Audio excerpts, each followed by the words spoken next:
हमने इंडिया को कमजोर करते करते अपने आप को कमजोर कर लिया। हमारे आर्मी चीफ जब ये कहते हैं, जनरल बाजवा जब ये कहते हैं कि नॉर्मलाइजेशन हमने करनी है, तो मैं उनको सल्यूट करता हूँ। काश के ये लफ्ज हम पहले सुनते। तो इसको सीरियसली नॉर्मलाइजेशन करनी पड़ेगी, और नॉर्मलाइजेशन के दो पहलू है।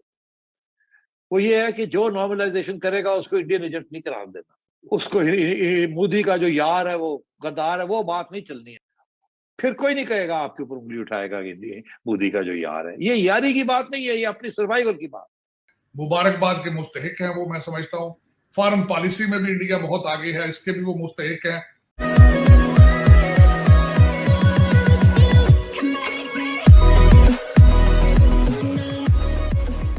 नमस्कार दोस्तों, अब यहाँ पर नजम सेट्टी साहब का एक सेंटेंस है कि इंडिया को कमज़ोर करते करते खुद को कमज़ोर कर लिया, और ये बात बिल्कुल सच है। क्योंकि देखिए, इंडिया के पास जब जब अपॉर्चुनिटी आई कुछ करने की, कुछ पैसे कमाने की, या फिर कमाए हुए पैसे, या फिर जो भी पैसे थे हमारे पास, उसमें इंडिया ने क्या किया कि इंडिया ने खुद के अंदर जो इंफ्रास्ट्रक्चर है उसको डेवलप किया, सिस्टम्स को डेवलप किया, जो भी लोगों की ज़रूरत थी उसको पूरा करने के लिए यहाँ पर ये सारी चीज़ें की गई।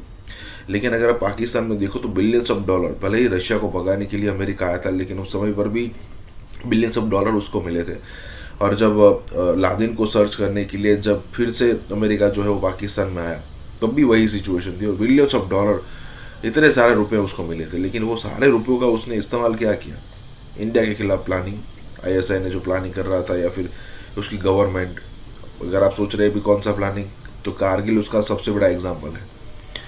करप्शन, अब अगर उन्होंने ठीक तरीके से काम किया होता जैसे इंडिया ने किया, तो आज इतनी बर्बादी ना होती। अब हम सबको पता है किस लेवल का बर्बाद हो चुका है पाकिस्तान, और एक एक चीज़ के लिए उसको रोना पड़ रहा है। इसी के साथ ये वीडियो शुरू करता है। हम आगे चल सके, हम पीछे धंसते जा रहे हैं, आबादी बढ़ती जा रही है, मसाइल बढ़ते जा रहे हैं। तो विदाउट नाउ रिफॉर्मिस्ट एजेंडा, और वो भी कोई विजनरी किस्म का रिफॉर्मिस्ट, ये मुल्क को बचाना बड़ा मुश्किल हो गया है। आबादी बढ़ती जा रही है, पानी की शॉर्टेज नजर आ रही है, ग्लेशियर्स मेल्ट कर रहे हैं, रिजर्वॉयर्स है नहीं, सी इंक्रोचमेंट्स हो रही हैं ऑन द कोस्ट, गिनते जाएं आप। तो इसलिए ये कि जी एक नई इलेक्शन हो गई तो सारे मसले हल हो जाएंगे, ऐसे नहीं होगा। अब सिचुएशन ये है कि ऐसे चल नहीं सकता। जब जनरल हमारे आर्मी चीफ जब ये कहते हैं, जनरल बाजवा जब ये कहते हैं कि नॉर्मलाइजेशन हमने करनी है, तो मैं उनको सल्यूट करता हूँ। काश के ये लफ्ज हम पहले सुनते। काश के जब लड़ाई झगड़े हो रहे थे और जंगें हो रही थी, उस वक्त हम ये सुनते। चले, बेटर लेट देन नेवर। तो इसको सीरियसली नॉर्मलाइजेशन करनी पड़ेगी, और नॉर्मलाइजेशन के दो पहलू है। वो ये है कि जो नॉर्मलाइजेशन करेगा उसको इंडियन एजेंट नहीं करार देना, उसको मोदी का जो यार है, वो गद्दार है, वो बात नहीं चलनी है। कोई यारी वारी की बात नहीं है, रियासत की बात है। रियासत किसी की यार नहीं होती सिवाय अपनी। तो पहले तो ये है कि इसमें पूरी भरपूर तरीके के साथ एस्टेब्लिशमेंट को इसको सपोर्ट करना पड़ेगा। जो जनरल बाजवा कह रहे हैं, नॉर्मलाइजेशन, रीसेट फॉरेन पॉलिसी, ये करनी पड़ेगी आपको, और आप ही कर सकते हैं, बिकॉज आप ही ने ये बनाई है। फिर कोई नहीं कहेगा, आपके ऊपर उंगली उठाएगा कि मोदी का जो यार है। ये यारी की बात नहीं है, ये अपनी सर्वाइवल की बात। हम यार नहीं है मोदी के, हम अपनी हफज के लिए, अपने सिक्योरिटी के लिए जो कुछ करना चाहते हैं वो हमें करना चाहिए, और उसके लिए अमन इज वेरी इंपॉर्टेंट। वो कहते हैं कि पीस डिविडेंड जो है ना, जो कि हम जंगजू रियासत के ऊपर पैसे खर्च करते हैं, वो कम करने पड़ेंगे। वो उसी वक्त कम कर सकेंगे जब थ्रेट जो है ऑफ वॉर खत्म होगी। थ्रेट ऑफ वॉर उस वक्त खत्म होगी जब नॉर्मलाइजेशन होगी, और इश्यूज जो है रिजॉल्व होंगे, कॉन्फ्लिक्ट्स रिजॉल्व होंगे। कुछ कॉन्फ्लिक्ट्स हैं लाइक कश्मीर, जो रातों रात नहीं रिजॉल्व हो सकती। सारी कॉन्फ्लिक्ट्स को उसके ऊपर रोक देना, अब वो फलसफा खत्म हो चुका है, आप बाकी चीजें रिजॉल्व करें, और फिर आगे जाके देखा जाएगा जब वक्त आएगा कि हमने कैसे ये मसले हल करने। पहले अपने आप को तो मजबूत करें। हमने इंडिया को कमजोर करते करते अपने आप को कमजोर कर लिया। तो ये रिफॉर्म का agenda has also got to be this question of national security. अगर ऐसी सोच के बगैर ये हुकूमत आ जाती है, उसका भी वही असर होगा जो इसका हुआ, उससे भी बुरा होगा। बिकॉज उस वक्त फिर अवाम जब खड़ी होगी और इनकलाब लाएगी, तो उस इनकलाब के अंदर खून खराबा के अलावा कुछ नहीं होगा, कोई उसके अंदर सेलिब्रेशन नहीं होगी। ये तारीख है ऑफ फेल्ड स्टेट्स। तो इसलिए अब तारीख के लेक्चर देने की तो हमें जरूरत नहीं है। बिल्कुल बिल्कुल, मतलब पहले भी अगर आपको याद हो तो जनरल मुशर्रफ ने भी तो ये वाली बहुत सारे जो ओवरचर्स किए थे। 2007 में जनरल मुशर्रफ जो है वो तो पीस के इंडिया के साथ बहुत बड़े चैंपियन बन गए थे। और खुर्शीद कसूरी साहब ने डॉक्यूमेंट किया सारा कुछ। मनमोहन सिंह उनके फॉर्मूले के साथ बातचीत हो रही थी। हमने बड़े सारे मौके गंवाए, अनफॉर्चुनेटली तारीख हमें बताती है। मगर रजा बड़ी इंपॉर्टेंट बात आपने कही, हवाला जो दिया, जनरल मुशर्रफ भी अपना काम कंप्लीट नहीं कर सके, उनके रास्ते में भी रुकावट आई। उनके रास्ते में सियासतदान रुकावट नहीं बने थे, उनके रास्ते में उनके अपनी इंस्टीट्यूशन के लोग उनके लिए रुकावट बन गए थे। उनके उस वक्त के डीजी ISI जनरल महमूद वो रुकावट बन गए थे, उनके chief of general staff general Aziz वो रुकावट बन गए थे।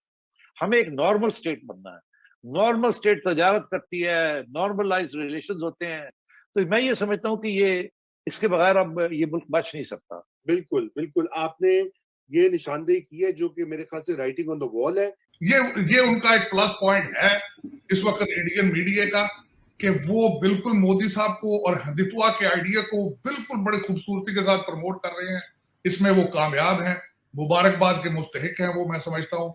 फॉरेन पॉलिसी में भी इंडिया बहुत आगे है, इसके भी वो मुस्तहिक हैं। हिंदुस्तान की जानिब से जी ऐलान किया गया है कि हम 2024 तक पाकिस्तान से पाकिस्तान का कश्मीर और गिलगित बल्तिस्तान छीन लेंगे। पाकिस्तान के अक्सरियती इलाकों पर यानी जंग बजा दिया गया है।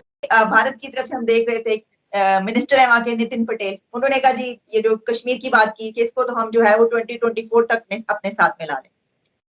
आप क्या समझते हैं कि क्या ये वे फॉरवर्ड है, कैसे हम आगे बढ़ सकते हैं?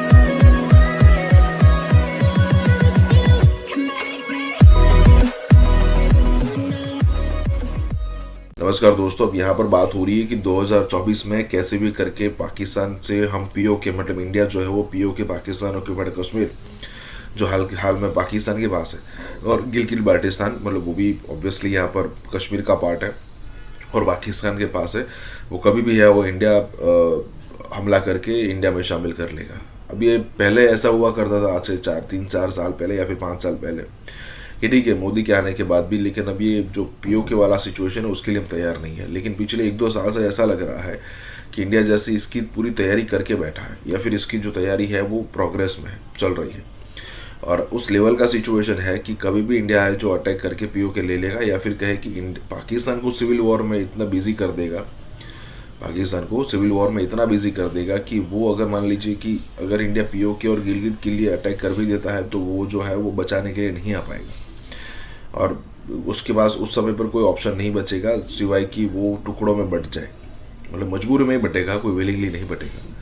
जैसे बलूचिस्तान हो गया, जैसे सिंधु देश हो गया, जैसे POK इंडिया ले लेगा, आज का जो पाकिस्तान का पंजाब है वो पाकिस्तान बना रहेगा। इसी के साथ ये वीडियो शुरू करता है। हिंदुस्तान की जानिब से जी ऐलान किया गया है कि हम 2024 तक पाकिस्तान से पाकिस्तान का कश्मीर और गिलगित बल्तिस्तान छीन लेंगे।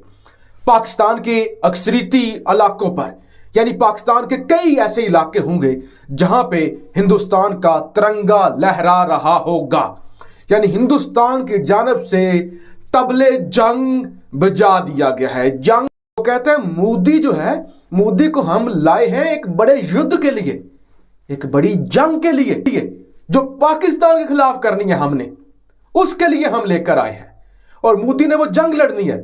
कहते हैं पहले भी मोदी ने नामुमकिन को मुमकिन करके दिखाया है। 5 अगस्त 2019 को हमने खत्म किया 35 से 370।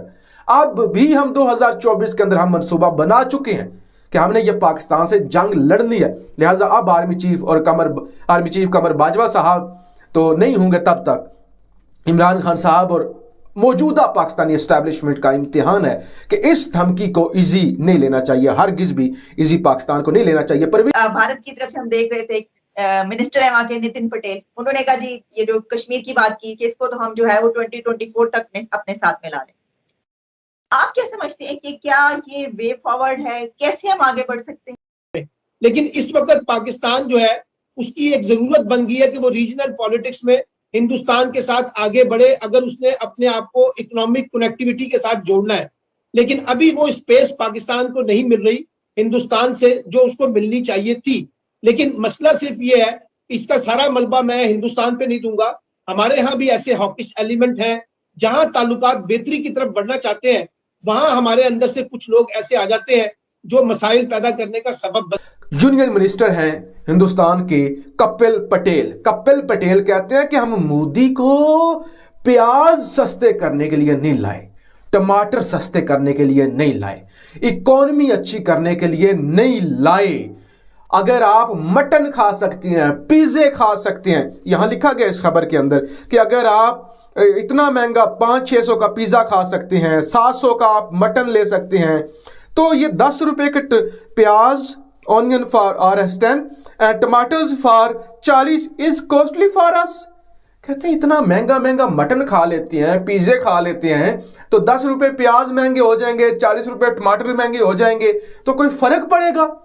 वो कहते हैं मोदी को लाने का मकसद ये नहीं है कि आके ये प्याजों को देखें। कर सकते हैं। एक इनिशिएटिव लिया था वाजपेयी के दौर में ऐलान लाहौर के साथ, आपको याद होगा, वो एक बड़ा पॉजिटिव था, लेकिन अनफॉर्चुनेटली पाकिस्तान के अंदर से वो सिग्नल नहीं मिल सके जो उस वक्त भारत को दरकार थे। आगे निकल चुका है क्योंकि जाहिर है कि वो एक बड़ी इकोनॉमी भी है, वो एक बड़ा कंट्री है, पॉपुलेशन देखिए और फिर ये कि एक डेमोक्रेसी कितनी बड़ी, इन सब को मद्देनजर रखते हुए। लेकिन मेरा सवाल जो है वो आपसे ये होगा सर कि क्या आप समझते हैं अभी भी इस वक्त भी आफ्टर 370 और क्या जो इस वक्त हमारी पोजीशन है कि हम भारत को उस मोड़ पर ले आए कि अब वो कहते हैं कि आपका कश्मीर, पहले तो वो नारा ये नहीं लगाते थे।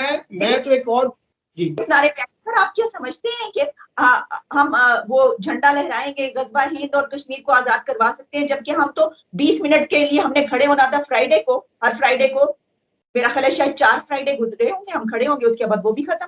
इसके बावजूद आप ऐसा समझते हैं? देखिए बात ये आलिया, मैं ये नहीं कह रहा कि कश्मीर बनेगा पाकिस्तान, ये मेरा मसला नहीं है। मेरा मसला सिंपल ये है कि इसका फैसला कौन करेगा? क्या हिंदुस्तान फैसला करेगा, क्या पाकिस्तान फैसला करेगा, या कश्मीर के लोग फैसला करेंगे? प्रॉब्लम इस वक्त ये है कि हम कश्मीर के लोगों की वॉइसेस को भी सुनने के लिए तैयार नहीं है। मसूद खान, साबिक आजाद कश्मीर के सदर, साबिक चाइना के एम्बेसडर, साबिक पाकिस्तान के लिए UN के अंदर, अक़वाम मुत्तहिदा के अंदर मुस्तकिल मंदूब और दीगर भी अमेरिका के अंदर और अमेरिका से बाहर भी पाकिस्तान के इंतहाई सीनियर डिप्लोमेट।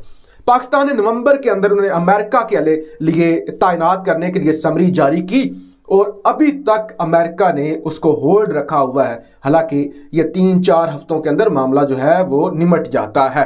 अमेरिका ये कहता है कि क्योंकि 2017 के अंदर ये बुरहान वानी, शहीद बुरहान वानी के हक में बयानात दे चुके हैं, ये जनाब अमेरिका के खिलाफ 1-2 दफा बात कर चुके हैं, इनका माइंड सेट जो है वो जिहादी है, लिहाजा इनको तैनात नहीं करना चाहिए बाइडन साहब को। ये जी उनके अमेरिकन कानून साज हैं, उन्होंने दफ्तर खारजा को और बाइडन को खत लिखा है और इसके अंदर भी भारत पूरी तरह उनका बजट, उनकी फौज, उनके मुआहदे दुनिया के साथ जो उन्होंने किए हैं, आपका डिफेंस का बजट तो मैच ही नहीं करता उनके साथ। अब मसला ये है कि वो तो वेपन लगा दिए, अल्लाह ना करे, अल्लाह ना करे। यूनियन मिनिस्टर जतेंद्र सिंह ने कहा है कि नेक्स्ट स्टेप जो है वो कश्मीर लेना, यानी पाकिस्तान के पास जो कश्मीर है वो कश्मीर लेना जो है नेक्स्ट एजेंडा में शामिल है।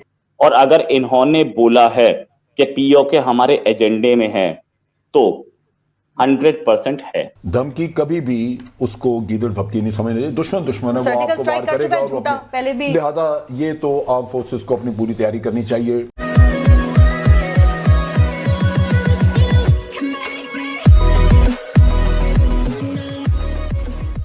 नमस्कार दोस्तों, अब यहाँ पर बात हो रही है कि कभी भी POK जो है वो इंडिया में शामिल हो सकता है और इंडिया के कई सारे ministers including Amit Shah, Rajnath Singh, even हमारे जो NSA है अजीत डोभाल, वो भी कई बार ऐसी चीज़ें बोल चुकी है कि भाई कभी भी हो सकता है और इसका मतलब ये हो सकता है कि इसकी तैयारियाँ चालू है। अब देखने वाली सबसे महत्वपूर्ण बात यह है कि अगर मान लीजिए कि भारत ने तैयारियाँ सबसे मतलब जो कहा जा रहा है उस हिसाब से शुरू कर भी दी है, तो पता नहीं कब होगा। और उसके लिए सबसे पहले ज़रूरी होगा कि पाकिस्तान के अंदर सिविल वॉर वाली सिचुएशन क्रिएट की जाए। और जब ये सिचुएशन क्रिएटेड होगी पहले से और पाकिस्तान उसमें बिजी होगा, हो सकता है पाकिस्तानी आर्मी ISI वहीं पर बिजी हो, तब हो सकता है कि इंडिया जो है यहाँ पर आसानी से POK और GB ले सकता है सबसे कम नुकसान के साथ।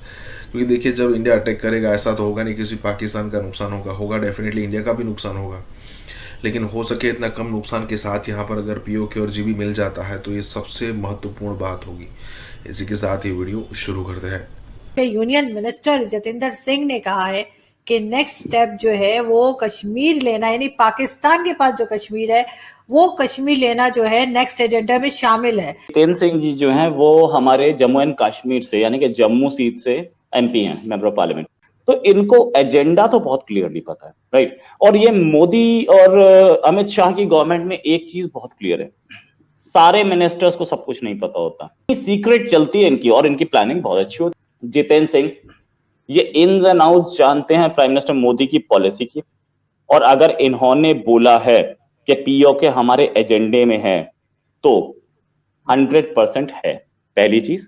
दूसरी चीज ये कि ये जितेंद्र सिंह जी जो हैं वो इन चीजों पे जो उन्होंने इसी चीज पे उसी जहां पे इन्होंने बोला वहीं पे उन्होंने ये भी बोला उसी सेम स्पीच में कि POK वापस कैसे आएगा। उनका बजट, उनकी फौज, उनके मुआहदे दुनिया के साथ जो उन्होंने किए हैं, आपका डिफेंस का बजट तो मैच ही नहीं करता उनके साथ। अब मसला ये है कि वो तो वेपन लगा दिए, अगर जंग हुई खुदा ना खास्ता वो 1.5 अरब इंसान चला जाएगा दुनिया से, मतलब अल्लाह ना करे कभी ऐसी। धमकी कभी भी उसको गीदड़ भपकी नहीं समझने, दुश्मन है, वो आपको वार करेगा और लिहाजा ये तो आर्म फोर्सेस को अपनी पूरी तैयारी करनी चाहिए, डिप्लोमेटिक ग्राउंड आपको तैयार करनी चाहिए। लेकिन क्या हमारे हुक्मरान के मुंह में ये जबान नहीं थी कि वो निकल के कहता है कि ये नफ इनफ, लेकिन आपकी शक्ल से लगता है कि आप माफी मांग रहे हैं। ये दुख है सबसे बड़ा। किसी और हम शुरुआत से सुनते आए कि 370 हटेगी, लेकिन किसी और गवर्नमेंट में ये हिम्मत नहीं थी कि 370 हटाए। ये हिम्मत हमारे अंदर थी, प्राइम मिनिस्टर मोदी में थी, और अब ये POK भी वापस लेके हम ही दिखाएंगे। तो बहुत कॉन्फिडेंट स्टेटमेंट था और बड़ा स्ट्रॉन्ग स्टेटमेंट था, इसमें कोई शक नहीं।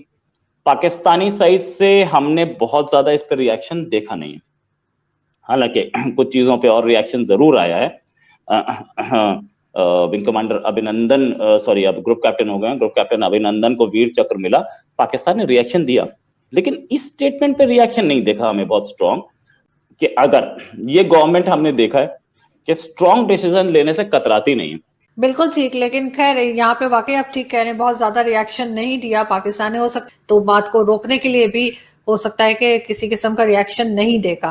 क्या वो 370 के ऊपर भी इसी तरीके से सोचेंगे? क्या 370 के लिए भी यही कुछ होगा कि ठीक है कश्मीर में दोबारा से कर दिया जाए? मुझे शक है कि असदुद्दीन ओवैसी प्राइम मिनिस्टर बन जाएं, वो भी दोबारा 370 लगा पाए, क्योंकि वो अब आप कांग्रेस को तो भूल जाइए, forget about Congress, forget about Samajwadi party और any other party, communist party भी नहीं। असदुद्दीन ओवैसी अगर बन जाए तो भी नहीं हटा सकते, क्योंकि जिसने वो 370 दोबारा लगाने की कोशिश की, इतना पॉपुलर मूव था, मिठाइयां बांटी जा रही थी, पटाखे जलाए जा रहे थे, ऐसा पॉपुलर मूव, और आज तक वो मूव पॉपुलर है, इसमें कोई शक नहीं। तो मुझे नहीं लगता 370 को रिमूव करना पॉसिबल है।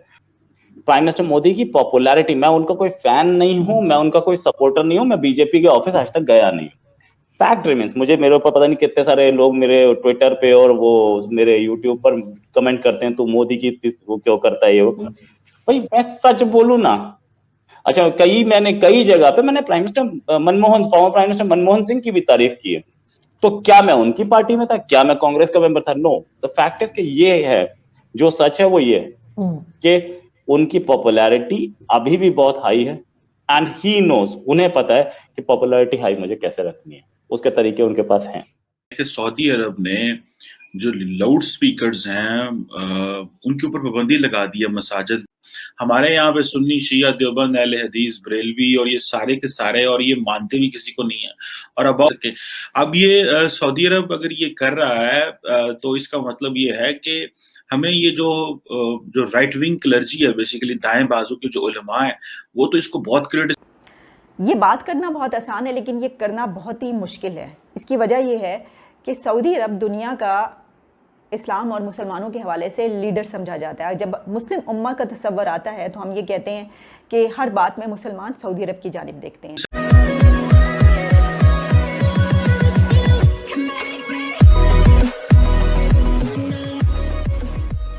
नमस्कार दोस्तों, अब जब रशिया अफगानिस्तान के अंदर आया था ना, तब अरब जैसे, सऊदी अरब जैसे कंट्रीज़ को, या फिर कहे कि अरब कंट्रीज़ को सबसे पहले दिक्कत यही थी कि रशिया की जो आइडियोलॉजी है ना, वो अफगानिस्तान के अंदर फैल रही है। हो सकता है वहाँ से इराक, ईरान या फिर अरब कंट्रीज़ के अंदर आ सकती है।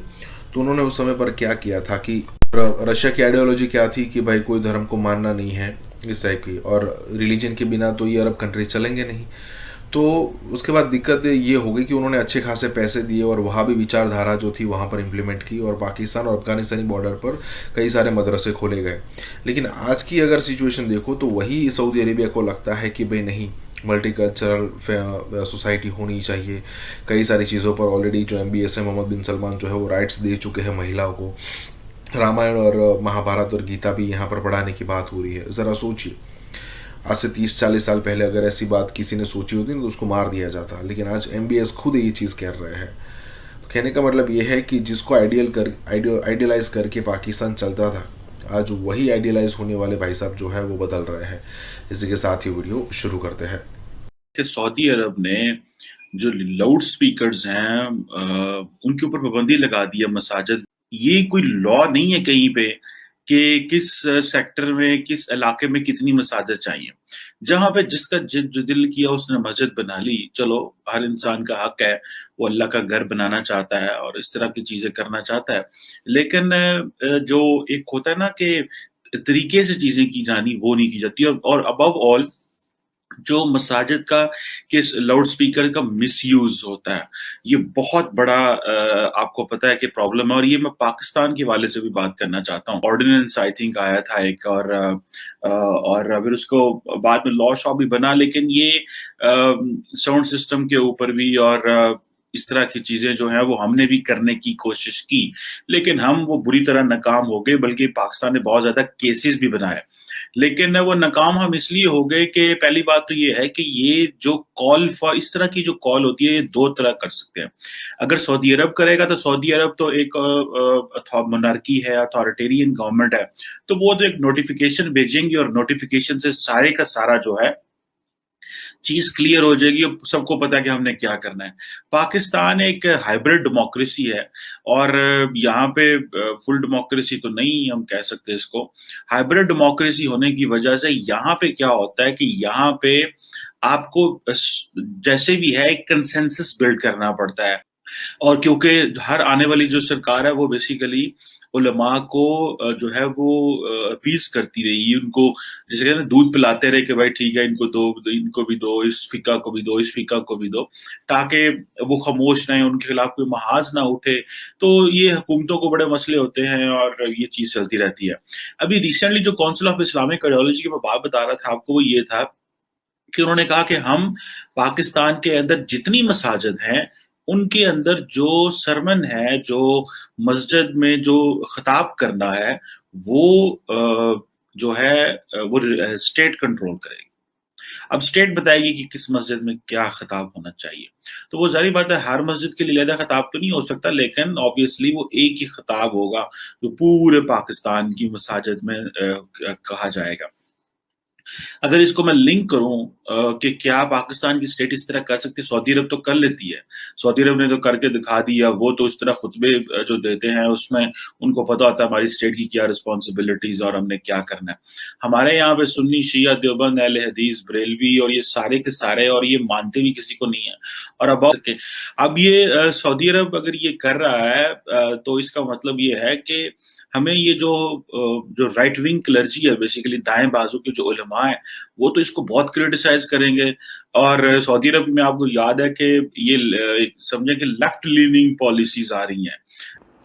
ये बात करना बहुत आसान है, लेकिन ये करना बहुत ही मुश्किल है। इसकी वजह ये है कि सऊदी अरब दुनिया का इस्लाम और मुसलमानों के हवाले से लीडर समझा जाता है। जब मुस्लिम उम्मा का तस्वर आता है तो हम ये कहते हैं कि हर बात में मुसलमान सऊदी अरब की जानिब देखते हैं। अगर कोई मसला बड़ा दरपेश हो जाए तो हम फैसला वहाँ से लेते हैं। अगर कोई फतवा लगाना हो किसी चीज़ पे, किसी ने ये कर दिया, तो हम फैसला वहाँ से आता है। तो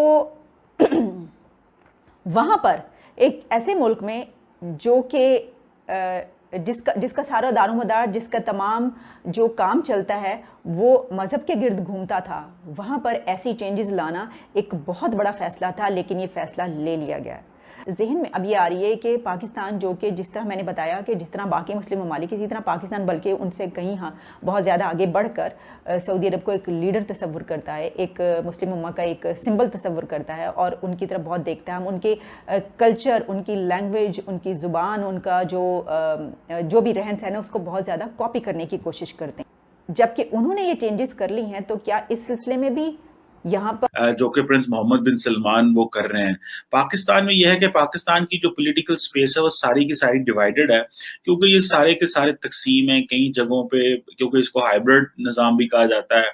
और हाइब्रिड निज़ाम से ये होता है कि ये सिविल और मिलिट्री मिल के चीज़ें चला रहे हैं, क्योंकि बहुत सारी फॉरेन पॉलिसी पे बहुत सारे जो एरियाज हैं वहाँ पे हुकूमत की कोई रिट नहीं है। फॉर एग्जांपल अफगानिस्तान को फौज ने देखना होता है क्योंकि बड़ी देर से लगे हुए हैं, देख रहे हैं।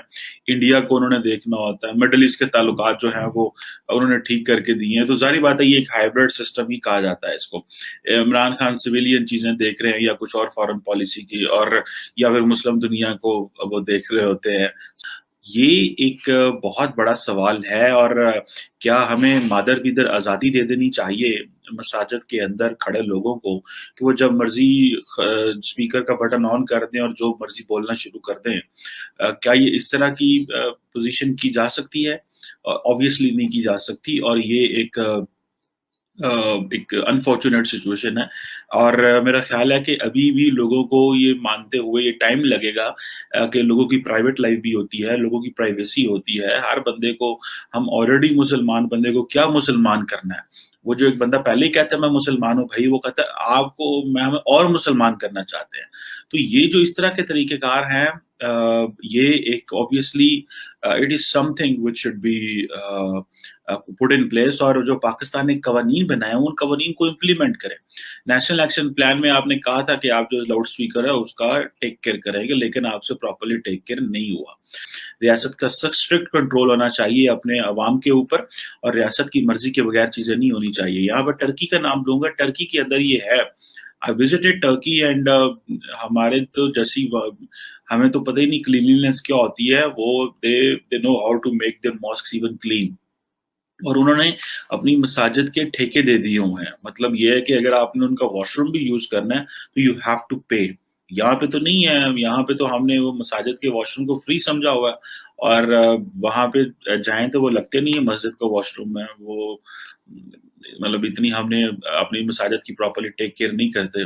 तो वहां पे मसाजिद में जो खुतबा होता है वो स्टेट ही देती है उसको, और जो लोग होते हैं जो उसकी मसाजिद की टेक केयर कर रहे होते हैं, they are very much wise people. तो यहाँ पे भी इस तरह का चीज होना चाहिए कि एटलीस्ट जो मॉस्क है that should be a model place. और मैंने रिसेंटली मैंने टेड टॉक भी की थी, शायद वो टेड पे पड़ी होगी या मेरे कहीं फेसबुक यूट्यूब पे कहीं पड़ी होगी शायद, जिसपे मैंने ये कहा था कि जो मसाजिद है उनको कम्युनिटी सर्विसेज के लिए इस्तेमाल करनी चाहिए। हमने मसाजिद को आउटसोर्स कर दिया एक खास तबके के हक में।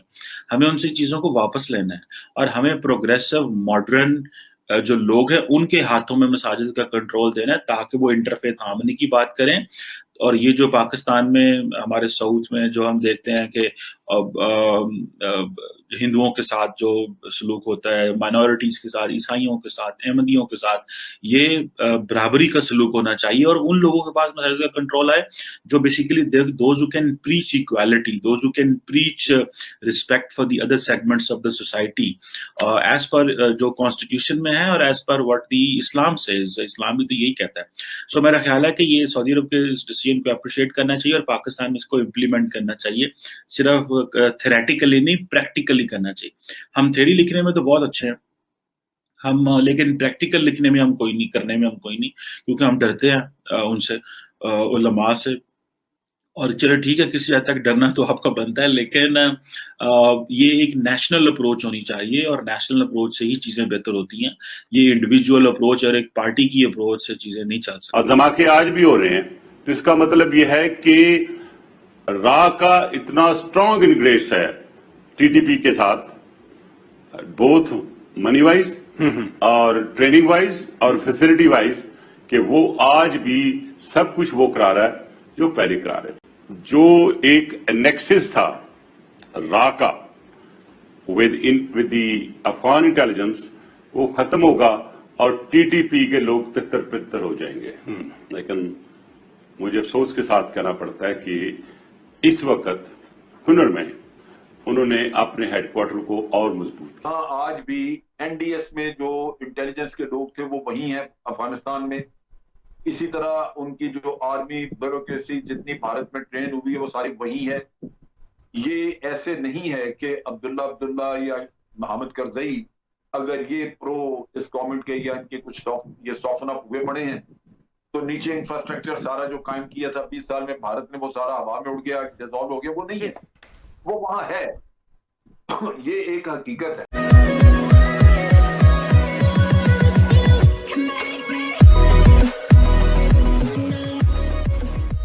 नमस्कार दोस्तों, अब पाकिस्तान के अंदर रॉ का प्रेजेंस बहुत ही स्ट्रांग है। ये बात बिल्कुल सच है क्योंकि पिछले दिनों से कई सारे इंसिडेंट हमें ऐसा देखने को मिले हैं कि भाई जो दिखाता है कि भाई रॉ के एजेंट्स के अलावा वहाँ पर ये कोई नहीं कर सकता। नॉट इवन पाकिस्तान, मतलब हर जगह पर रॉ के जो एजेंट्स हैं वो अच्छे खासी मात्रा में यहाँ पर बैठे हैं। दूसरी बात अगर आप देखो पाकिस्तान के अंदर अगर स्पेशली हम बात करें तो जो बलूचिस्तान है, टीटीपी है, उसके अलावा जो और भी सेपरेटिस्ट ग्रुप है, अब ऐसा लगता है कि इंडिया के पास अच्छा खासा फंडिंग है और वो फंडिंग वहाँ पर किया जा रहा है। इसीलिए पाकिस्तान के अंदर आप देखो ना तो पहले 1 महीने 1.5 महीने में एक धमाका होता था या फिर कोई ऐसी सिचुएशन क्रिएट होती थी जो नहीं होनी चाहिए। लेकिन उसके बाद क्या हुआ कि महीने में एक, फिर 2 हफ्ते में एक, फिर 1 हफ्ते में, और आज सिचुएशन ऐसी है कि रोज़ाना कोई ना कोई हरकत होती रहती है पाकिस्तान के अंदर। चाहे उनके एयरबेस पर अटैक करना हो, चाहे बलूचिस्तान के अंदर उनकी आर्मी के कर्नल हो, मेजर हो, उनको उनकी यहाँ पर सीधा उड़ा देना हो, या फिर कोई भी बात हो। पाकिस्तान में अब हर 1 या 2 दिन में कुछ ना कुछ बड़ा होता ही रहता है।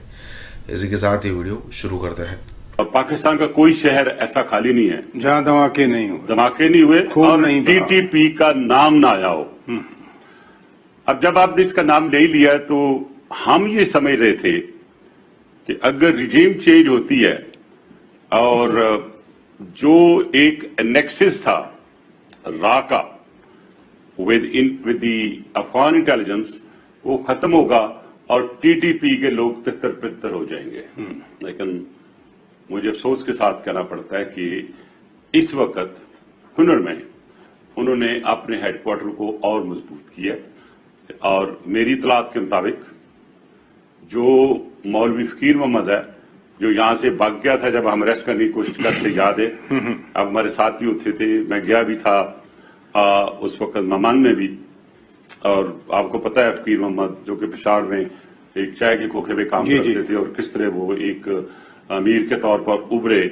लेकिन सब कुछ ये इंडिया और अफगानिस्तान ने किया। अब अफगानिस्तान उस अफगानिस्तान ने किया जो पाकिस्तान के उस वक्त एंटी था। इसलिए मैं उस पर बात करने से पहले मैं ये कहूंगा कि अगर ये अब भी हो रहा है और धमाके आज भी हो रहे हैं तो इसका मतलब ये है कि रा का इतना स्ट्रांग इंग्रेस है टीटीपी के साथ, बोथ मनी वाइज और ट्रेनिंग वाइज और फैसिलिटी वाइज, कि वो आज भी सब कुछ वो करा रहा है जो पहले करा रहे थे। एक चीज जो इस पूरे माहौल में हम मिस कर रहे हैं राजा साहब, वो है दैश। और मैंने बहुत पहले कहा था दैश पाकिस्तान में है, पाकिस्तान में दैश अपना काम नहीं छोड़ेगी, इसके पीछे दुनिया की ताकतें हैं। और आपने देखा कि उसी दैश ने 11 चाइनीज को जिस अंदाज से मारा उसकी तफसील भी आपके सामने है। और मैंने पहले दिन ही कह दिया था कि ये वो हैं। अब ये आने वाला वक्त जो है उसमें दैश, मुजाहिदीन, मैं यूज कर रहा हूं वर्ड, मुजाहिदीन वर्सेस तालिबान। अब मुजाहिदीन और वर्सेस तालिबान, मुजाहिदीन कौन है? अभी आने वही 80s वाले मुजाहिदीन। उनमें से कुछ जो मुजाहिदीन उस वक्त 80s के थे वो on the basis of their differences वो तालिबान से अलहदा हो गए थे।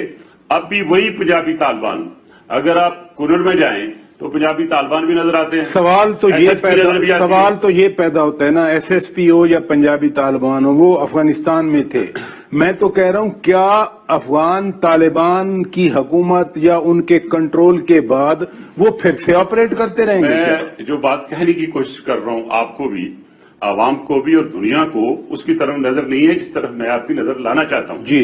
वो ये है कि फ्यूचर में एक प्लानिंग है कि सी पैक को हर सूरत डिस्टर्ब करना है और चाइना को और पाकिस्तान को डिस्टेबलाइज करना है and trying to do with TTP and Daesh some time of देखिए ना, आपने रॉ की नेक्सस की बात की, रॉ फंडिंग करती थी, उसके बाद वेस्टर्न कंट्रीज फंडिंग करते थे through NDS and the previous Afghan regime.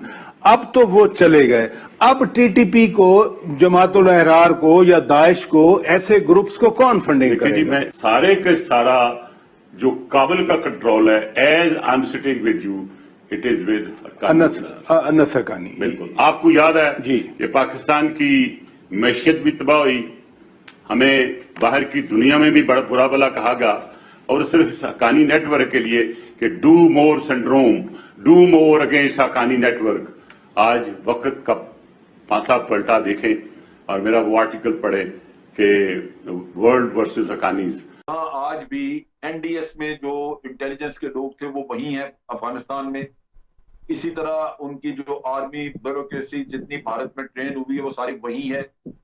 ये ऐसे नहीं है कि अब्दुल्ला या मोहम्मद करजई अगर ये प्रो इस गवर्नमेंट के या इनके कुछ ये सॉफ्टन अप हुए पड़े हैं तो नीचे इंफ्रास्ट्रक्चर सारा जो कायम किया था 20 साल में भारत ने, वो सारा हवा में उड़ गया, डिसॉल्व हो गया, वो नहीं है, वो वहां है।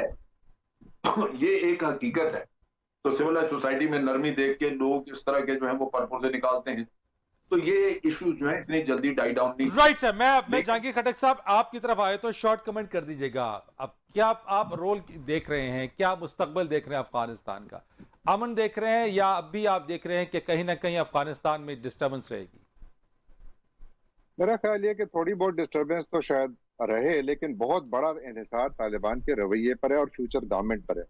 देखिए, अफगानिस्तान इस वक्त एक बहुत ज्यादा मुश्किल वक्त से गुजर रहा है। इस साल उनकी फसल नाकाम हुई है, 20% उनकी खुराक जो है वो पैदावार कमी आई है, उसमें आधी से ज्यादा आबादी, ये यूएन के एस्टिमेट्स है कि उनको आधी से ज्यादा आबादी को इस वक्त बेसिक ह्यूमन उसकी जरूरत है, हेल्प की जरूरत है, जो ह्यूमैनिटेरियन हेल्प है, और तकरीबन 5.5 लाख लोग खेमों में बैठे हुए, तो वहां पर मसाइल बहुत ज्यादा है और फिर पैसे भी नहीं है।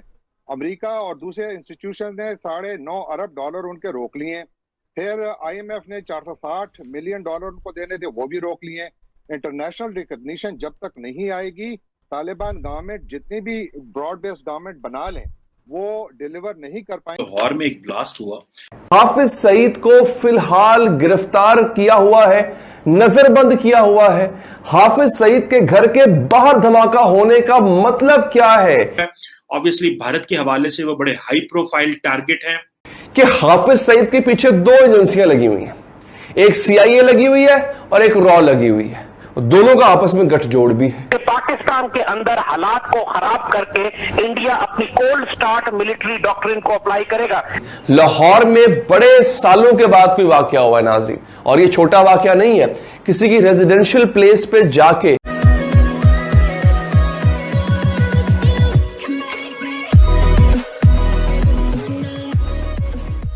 नमस्कार दोस्तों, अब पाकिस्तान के अंदर बम धमाके होना कोई बड़ी बात नहीं है, और इंडिया के जो एंटी हिंदू और एंटी इंडिया जो एक्टिविटी करने वाले लोग जो थे, चाहे वो पाकिस्तान के अंदर से करने वाले हो या फिर दूसरी जगह से करके, भारत जैसी जगह से करके पाकिस्तान में जाके छिपे हो, उनको अब सीधा मारा जा रहा है। और मैं कुछ दिनों पहले ही बोल रहा था कि ये भी न्यूज़ कभी भी आ सकती है कि हाफिज़ सईद, मौलाना मसूद अजहर, वो लखवी या फिर को हो सकता है दाऊद इब्राहिम जैसे लोगों का कभी भी न्यूज़ आ सकती है कि भाई उनकी बेड के नीचे बम फट गया है। और यहाँ पर यही बात हो रही है कि हाफिज़ सईद के घर के आसपास एक धमाका हुआ है। अब हाफिज़ सईद, एक तो वो लाहौर में सबसे सिक्योरिटी जो पाने वाला जो राज्य, उसके अलावा हाफिज़ सईद, उसको एक्स्ट्रा सिक्योरिटी मिलती है, उसको ISI की भी सिक्योरिटी मिलती है, पाकिस्तानी आर्मी की भी सिक्योरिटी मिलती है, और उसकी पर्सनल सिक्योरिटी भी होंगी।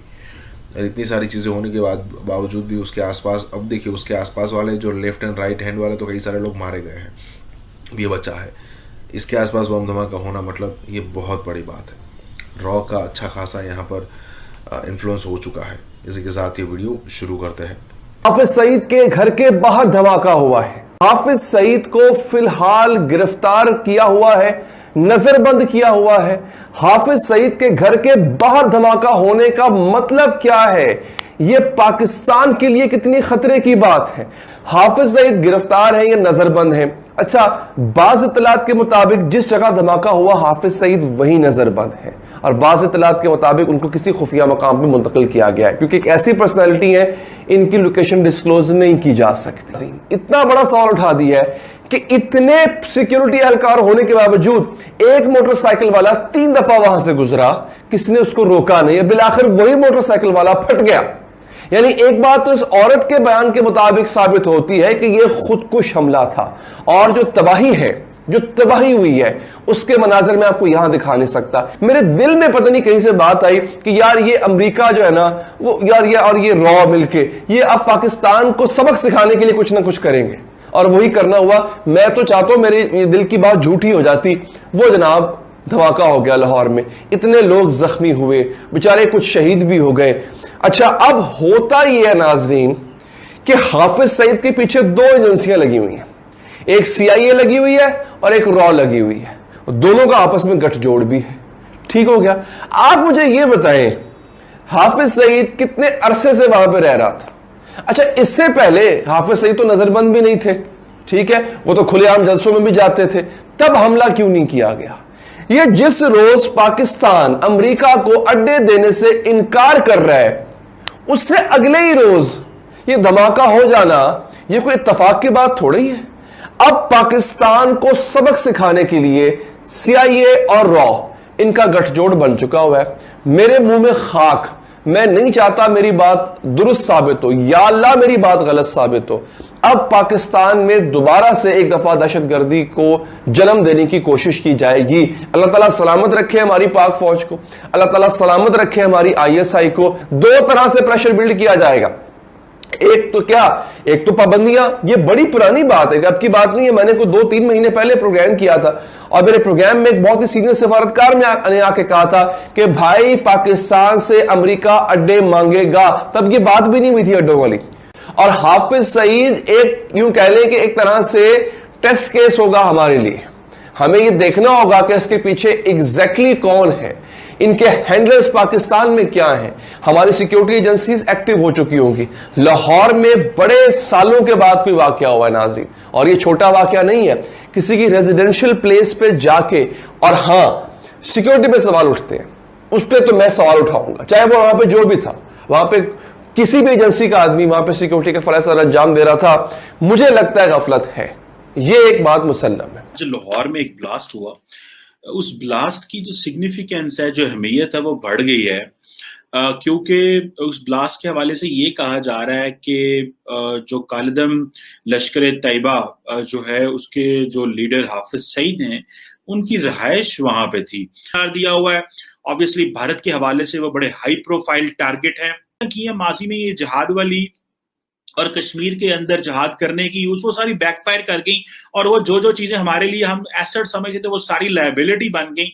और अगर हमने अफगान जहाद के फौरन बाद ये सारी चीजें रिवर्स कर लेते, मुआशरे के अंदर कलेक्शन को बंद कर देते, ड्रग्स कल्चर बंद हो जाता, जहाद ना होता, मदरसास को हम मेन स्ट्रीम कर लेते इन टर्म्स ऑफ उनको यूनिवर्सिटीज बना लेती, हुकूमतें वहां पे अपने कंट्रोल कर लेती और state of the art modern progressive education दी जाती, तो हमारा मुआशरा बहुत सारी खराफात से बच सकता था। लेकिन हमने वो हम ना बच सके उससे, और फिर नुकसान ये हुआ कि हमारे मुआशरे में तोड़ फोड़ हुई, नुकसान ये हुआ कि हमारे घर जले, लोगों की जानें गई, नुकसान हुआ, और बाद में पता चला कि भाई ये तो हमें तो इस साइड पे खड़ा होना चाहिए था और हम किधर चले गए। बल्कि आज भी कंफ्यूजन है जब हमारा वजीर आजम और वजीर खारजा कहते हैं कि अलकायदा उसामा बिन लादेन को शहीद कहते हैं, या उसको शहीद या दहशतगर्द कुछ भी नहीं कहते, खामोश रहते हैं। और ये बात तो अब इंडियन जनरल के बयान से साबित आ गई कि ये लोग एक बहुत बड़ा विंग बनाए हुए हैं दहशतगर्दी का,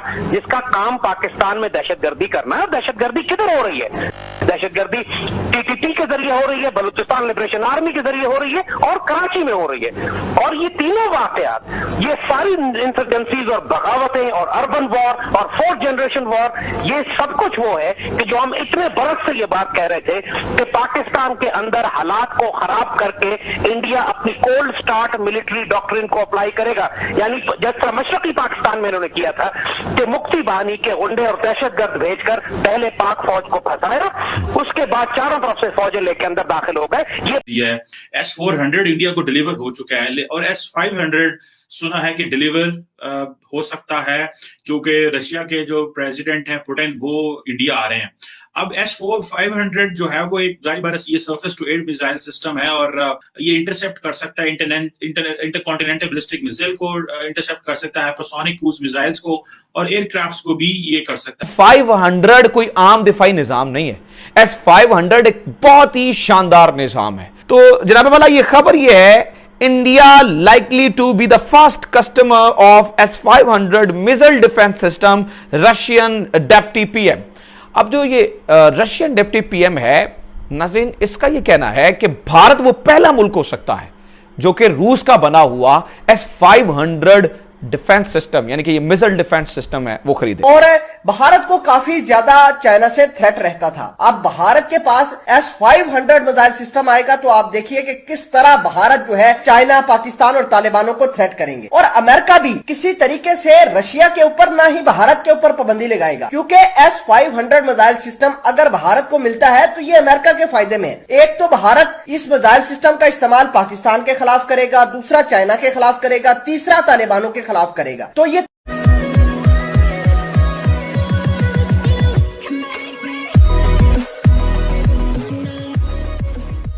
नमस्कार दोस्तों, S-400 के बाद S-500 कभी भी भारत को मिल सकता है और यहाँ पर यही चर्चा हो रही है कि फिर से इस चर्चा ने स्पीड पकड़ी है कि S-500 जिसका फर्स्ट क्लाइंट जो है या फिर कस्टमर जो है वो इंडिया हो सकता है। अब देखिए, S-400 की तो हिस्ट्री है, ठीक है, रशिया खुद उसको यूज़ करता है, उसके अलावा टर्की जैसे कंट्री, चाइना जैसे कंट्री ने भी उसको परचेस करके रखा है। S-400 को इंडिया ने भी परचेस कर रखा है, लेकिन S-500 की किसी भी कंट्री के परचेस की न्यूज़ नहीं आ रही है या फिर इवन गॉसिप भी नहीं हो रही है, कोई वैसे भी न्यूज़ नहीं आ रही है सिवाय इंडिया। हो सकता है कि S-500 भी इंडिया परचेस कर ले। अब S-400 इतना सटीक है तो हो सकता है कि S-500 का भी सटीक होना ऑब्वियस है, क्योंकि S-400 की जो भी क्वालिटी होंगी वो तो डेफिनेटली यहाँ पर आएगी, लेकिन उसकी एक्स्ट्रा कुछ टेक्नोलॉजी डेफिनेटली होगी जो भी यहाँ पर इन्वॉल्व की जाएगी। कहने का मतलब यह है कि रशिया और इंडिया के बीच में रिलेशन और मजबूत होते जा रहे हैं और पाकिस्तान के लिए उतनी ही ये न्यूज़ खराब है। इसी के साथ ये वीडियो शुरू करता है। S-400 इंडिया को डिलीवर हो चुका है और S-500 सुना है कि डिलीवर हो सकता है, क्योंकि रशिया के जो प्रेसिडेंट हैं पुतिन वो इंडिया आ रहे हैं। अब S-500 जो है वो एक जारी बात ये surface to air missile system है और ये इंटरसेप्ट कर सकता है इंटरकॉन्टिनेंटल बैलिस्टिक मिसाइल को इंटरसेप्ट कर सकता है, हाइपरसोनिक क्रूज मिसाइल्स को और एयरक्राफ्ट्स को भी ये कर सकता है। देखिए, जैसे मैंने S-500 की बात की, ये जो एयर डिफेंस सिस्टम है, अगर पुतिन आ रहे हैं अगले महीने तो वो हो सकता है कि वो ये चीज ऑफर करें। सुनने में आ रहा है कि वो ऑफर कर सकते हैं। S-400 क्योंकि आ चुका है, उसके जो इनिशियल इक्विपमेंट चीजें आ चुकी हैं और मैंने जैसे पहले भी कल भी एक वीडियो में कहा था कि इंडिया जब पुतिन आ रहे हैं इंडिया में तो वो बेसिकली ये बता रहे हैं आके कि भाई हाँ, हमारा आपका एक्चुअल कोऑपरेशन हो सकता है। और वो पाकिस्तान नहीं आते, उसकी वजह ये है कि बिकॉज वो समझते हैं कि पाकिस्तान एक सीरियस कंट्री। आपको पता है कि इंडिया 4 और एडवांस्ड हेरोन सर्विलेंस ड्रोन जो है वो इसराइल से ले रहा है, चाइना के लिए, पाकिस्तान के लिए और ये सर्विलेंस मिशन के लिए। अभी देखें, अभी तो सिचुएशन ये है कि जितना मिलिट्री हार्डवेयर सेल हो रहा है, अब आप देखें ना कि पाकिस्तान तो उसमें बोल भी नहीं रहा, पॉइंट भी नहीं हमारा तो आ रहा और ना ही हमसे वो बात कर रहे हैं। उस वक्त ये था कि जब न्यूक्लियर नॉन प्रोलिफरेशन ट्रीटी की वायलेशन वो अमेरिका ने कर रहा था, बिकॉज वो एक जो सिविल न्यूक्लियर डील के वायदे कर रहा था, तो वो अमेरिका ने कर लिए, पाकिस्तान ने कहा जी ये डिस्क्रिमिनेटरी स्टेटस है। तो उस वक्त तो अमेरिका हमारी थोड़ी बहुत सुनता था, आज तो अमेरिका हमारी बिल्कुल ही नहीं सुनता। सो ये जो चीज है, मैं समझता हूं कि ये जो S-500 हम खरीद नहीं सकते, बल्कि S-400 भी हम खरीद नहीं सकते, क्योंकि अगर इंडिया जो है वो 5 S-400 ले रहा है तो उसमें वो तकरीबन $5.2 बिलियन की डील है। तो अभी जो 5 ड्रोन्स वो लेंगे, तो अगर S-500 वो लेते तो इससे बड़ी डील होगी ऑब्वियसली। सो ये जो एक चीज है ये पाकिस्तान को थोड़ा मुश्किल में डालती है और हमारी जो हम समझते हैं कि खित्ते में आइंदा आने वाले दिनों में एक आर्म्स रेस जरूर शुरू होगी। S-500 तो वैसे बहुत शानदार डिफेंस सिस्टम है, ये सैटेलाइट तक को टारगेट कर सकता है। मिसाल है कि 500 किलोमीटर तो ये आम ये जेट को रोक सकता है, इसकी वैसे ये 600-700 किलोमीटर तक भी टारगेट्स को जो है टारगेट कर सकता है। इंडिया के अंदर वो कैपेसिटी कैपेबिलिटी है कि वो उसको वो ले रहे हैं as a partner to engage to deal with China. ये और नंबर 3 नाज़रीन, जो दावा भारत कर S-500 तो वैसे बहुत शानदार डिफेंस सिस्टम है, ये सैटेलाइट तक को टारगेट कर सकता है। मिसाल है कि 500 किलोमीटर तो ये आम ये जेट को रोक सकता है, इसकी वैसे ये 600-700 किलोमीटर तक भी टारगेट्स को जो है टारगेट कर सकता है। तो 400 से लेकर 600 किलोमीटर तक ऊपर आपकी ये सैटेलाइट्स जो है ना वो जमीन के इर्द गिर्द घूम रहे होते हैं। तो S-500 के लिए बड़ा आसान है किसी भी मुल्क के सैटेलाइट को टारगेट करना और टारगेट करके हिट करना। S-500 के लिए बहुत आसान है। भारत को अमेरिका ने खुली छूट दी है कि वो रशिया से S-500 मिसाइल सिस्टम परचेज कर ले। S-500 मिसाइल सिस्टम से भारत किसी भी मिसाइल को 500 से 600 किलोमीटर की रेंज के अंदर बिल्कुल तबाह कर सकता है। नाजरीन ग्रामी, ये तो हुआ रशिया के साथ मामला। अब देखिए कि आज की दुनिया में जो जंग करने का तरीका है वो तब्दील हो चुका है। वो इस तरह के सैटेलाइट की मदद ली जा रही है और सैटेलाइट की मदद से दुश्मनों की पोजीशंस को जो है ट्रैक करके उनके ऊपर हिट किया जाता है। जैसे कि तालिबानों और पाकिस्तान के नेक्सस को दुनिया गलत मैनिपुलेट कर रही है कि चाइना ने अपने सैटेलाइट की मदद से पंजशीर वैली के जितने भी जंगजू बैठे हुए थे उनकी लोकेशन ट्रैक करके पाकिस्तान को दी। पाकिस्तान ने उस लोकेशन को तालिबानों के साथ शेयर किया और तालिबानों ने उस लोकेशन का इस्तेमाल करते हुए पंजशीर वैली को कैप्चर कर लिया। अब भारत ने अमेरिका के साथ बड़े एग्रीमेंट किए जिनमें लेम्बा, बेका, कमकासा और इस तरह के बहुत सारे एग्रीमेंट हैं जो भारत को रियल टाइम डाटा देगी। यानी कौन सा दुश्मन भारत का कहां बैठा हुआ है, अमेरिका उसको रियल टाइम इंफॉर्मेशन देगी। बात ये रही साहब के ये भी बात रोजे रोशन की तरह यहाँ है कि रशिया ने हमेशा से भारत को हमारे पे फौकियत दी, वो चाहे आर्म्स डील थी, चाहे इकोनॉमिक मसला था, चाहे कोई भी मसला था। चौधरी बनने के चक्कर में है इलाके के, वो हम ऐसे नहीं बन सकते। कि बायलैटरल सब्सटेंस बहुत है रशिया के ताल्लुकात में भारत के साथ, और चीन और भारत के ताल्लुकात में भी अगर आप देखिए तो ट्रेड बहुत ज़्यादा है, तकरीबन $70 बिलियन के करीब। तो इन दोनों की ख्वाहिश ये है कि ये भारत को उस तरफ जाने न दें, यूएस की तरफ, और भारत अपनी पोजीशन को एक्सप्लॉइट करता है, दोनों तरफ खेलने की कोशिश करता है। हम तो कुशकोल लेके फिरते रहते हैं सारा दिन के जी, अभी IMF के पास जा रहे हैं, कभी हम एशियन डेवलपमेंट बैंक के कर्जे के नीचे आ जाते हैं, कभी हमारे ऊपर FATF की तलवार लटक रही होती है, फिर हम अपने दोस्तों को कहते हैं कि यार उसको रोको किसी तरह, हमें इंडिया को रोको, फलाने को रोको। जिस तरीके के रिलेशनशिप होने चाहिए उस तरह हम आगे बढ़ नहीं रहे। तो इसकी बुनियादी वजूहात यही हैं कि रशिया थोड़ा सा कॉशियस है, वो इंडिया को फ़िलहाल बिल्कुल इग्नोर नहीं कर सकता जो उसके प्रेशर्स हैं पाकिस्तान के कॉन्टेक्स्ट में।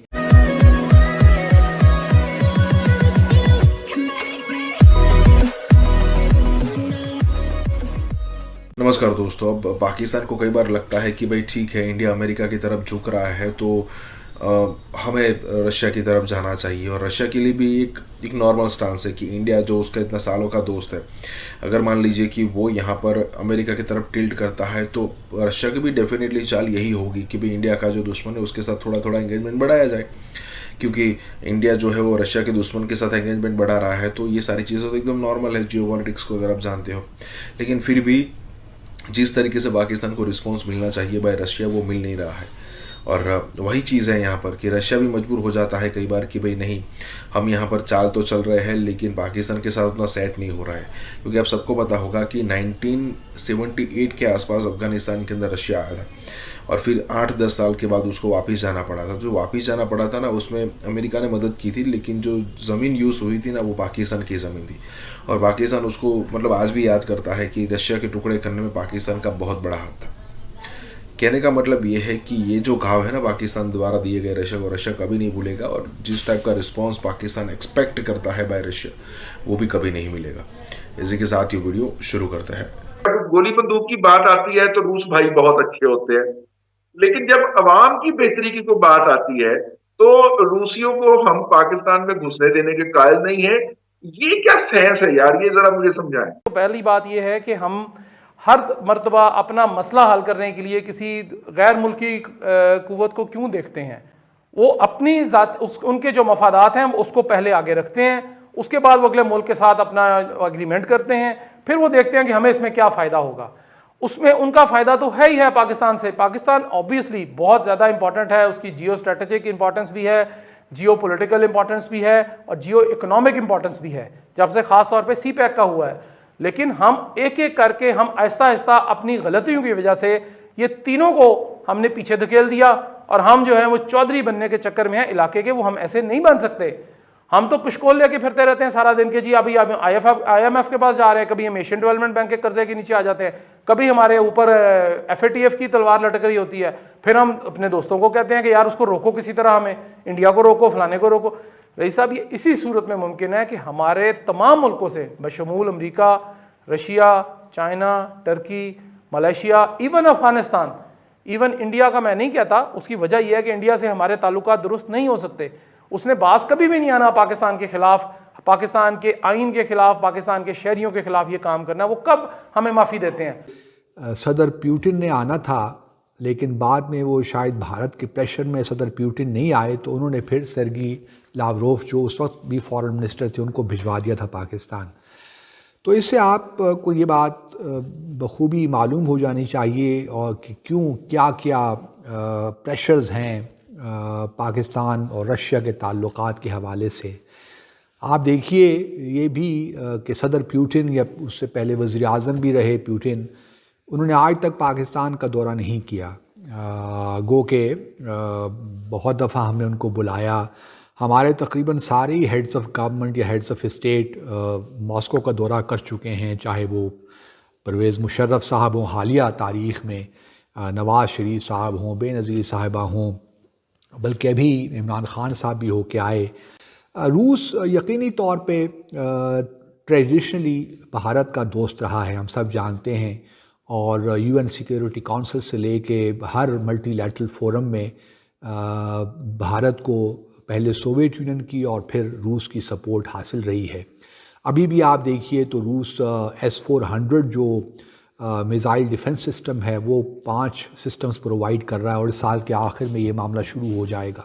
हम फिर भी नरम गोशा रख के फिर आगे बढ़ते हैं, फिर हमें कहते हैं नहीं जी हमने नहीं करना। रईस साहब, ये जो बाकी ममालिक हैं इनके साथ हम अच्छे ताल्लुकात रखेंगे, हम इस पोजीशन में होंगे कि जब हमारे पीछे भी लोग खड़े होंगे, हमारे दाएं बाएं और आगे भी लोग हमारे से ढाल बांध के खड़े होंगे, तो ही मुमकिन है कि रशिया हमें घास भी डालेगा, रशिया हमें काम भी लेगा, हम उससे भी काम लेंगे और वो पीछे नहीं हटेगा। और एक और पार्टनर तो जो आपका पहले बैठा हुआ है उसको तो आप नाराज करके बैठे हैं, वो चाइना है। चलो भले अगर आप किसी को नाराज करके अगर रूस की तरफ चले हैं तो फिर ये ना नाराज कर दें आप, इसमें कुछ थोड़ा होशमंदी से तो आप देखें। फॉरेन पॉलिसी बड़ा एक टैक्टफुल काम है, बड़ी टैक्टफुलनेस के साथ करना पड़ता है। रईस साहब देखें, कुछ ऐसी कुव्वतें बैरून मुल्क और पाकिस्तान के अंदर ये काम कर रही होती हैं कि हमने ये काम नहीं होने देना, ये जितना मर्जी बढ़ के मार लें। अब बार बार बढ़क मारी जाती है जी कि माफिया है पाकिस्तान के अंदर जो ये सारे काम कर रहा है। तो रईस साहब, माफिया कौन लोग हैं? पाकिस्तानी है ना, इधर ही होंगे, पकड़ लें। इसी तरह बाहर के माफियाज भी होते हैं, उनका यही काम होता है कि इनकी दोस्ती हमने किस हद तक 5%, 10, 18, 15, 13 और 13.5 इतनी ही दोस्ती करानी है कि जितनी ज़रूरत है, उसके बाद वो आगे नहीं चलने देते उनको। तो इसमें भी मसला यही है कि हमारे कुछ जो लीडर हैं, जिनको हम लीडर कहते हैं या लीडर बन गए हैं, जिस तरह भी बनाए गए हैं, उनका एक विजन नहीं है इस मामले में। वो क्लियर नहीं है अपने विजन में कि हमने क्या अमेरिका से हाथ मिलाना है, क्या हमने चाइना जो हमारा दरीना दोस्त है, 1948 से हमारा दोस्त है, वो पहले का मैं नहीं कह रहा, पुराना दोस्त है पाकिस्तान का, जब से पाकिस्तान हमारे से वजूद में आया हमने उसको भी नाराज़ किया हुआ है। टर्की अगर ज़रा सा आगे आना लगता है तो हम पीछे हट जाते हैं, मलेशिया हमारे साथ लगता है तो हम उससे भी पीछे हट जाते हैं। हम अपने विजन में, अपनी पॉलिसीज़ में, अपनी फॉरेन पॉलिसी में जब तक क्लियरेंस नहीं लाएंगे और एक आज़ाद पॉलिसी नहीं बनाएंगे, हमारे साथ इस किस्म के काम रही सब होते चले जाएंगे। क्वाड जो जापान, ऑस्ट्रेलिया, अमेरिका और भारत का एक इनिशिएटिव है, उसकी तरफ उसका रुझान भी नज़र आता है। तो और फिर मिलिट्री इक्विपमेंट भी भारत अब US से भी ले रहा है, इसराइल से भी ले रहा है। तो वो अपनी जो इन्वेंट्री है उसको डाइवर्सिफाई करना चाहते हैं और जो रूस पे डिपेंडेंस है उसको भी कम करना चाहता है। गो कि ये मुस्तक़बिल करीब में तो मुमकिन नहीं होगा, इसमें बहुत साल लगेंगे, लेकिन बहरहाल है कि रशिया थोड़ा सा कॉशियस है, वो इंडिया को फ़िलहाल बिल्कुल इग्नोर नहीं कर सकता, जो उसके प्रेशर्स हैं पाकिस्तान के कॉन्टेक्स्ट में। जो छोटे ममालिक है, जैसे आपने नेपाल की बात की, ठीक है, वो इंडियन करेंसी इस्तेमाल कर रहे हैं, ठीक है, कि श्रीलंका, भूटान, मालदीव्स, ये सारे ममालिक को इंडियन करेंसी इस्तेमाल करनी चाहिए क्योंकि इससे स्टेबिलिटी आ सकती है। श्रीलंका और ये जो जितने आसपास हमारे छोटे कंट्रीज हैं, they should introduce Indian currency as a alternate currency. The world में 3 पावर सेंटर होंगे, India, China and United States of America. Now you have to align your economies, your supply chains, your markets with which, ये हर एक को decide करना पड़ेगा कि किसके साथ मैं अलाइन करूं। 15 ममालिक ने अपने ट्रेड काउंसलर्स इंडिया में लगाए हैं कि किसी अंडरस्टैंडिंग और एग्रीमेंट के तहत, एक मल्टीलैटरल एग्रीमेंट के तहत लोगों ने वहाँ अपने ट्रेड काउंसलर्स लगाए हैं। और उसके अंदर पाकिस्तान का भी था, वहाँ कोई ट्रेड काउंसलर नहीं था तो पाकिस्तान ने भी नॉमिनेट कर दिया। जहाँ हमें हिंदुस्तान से सस्ती और फौरी तौर पर चीज़ें मिल सकती हैं आवाम की बेहतरी के लिए, हमें बिल्कुल करना चाहिए, हमें तजारत करनी चाहिए।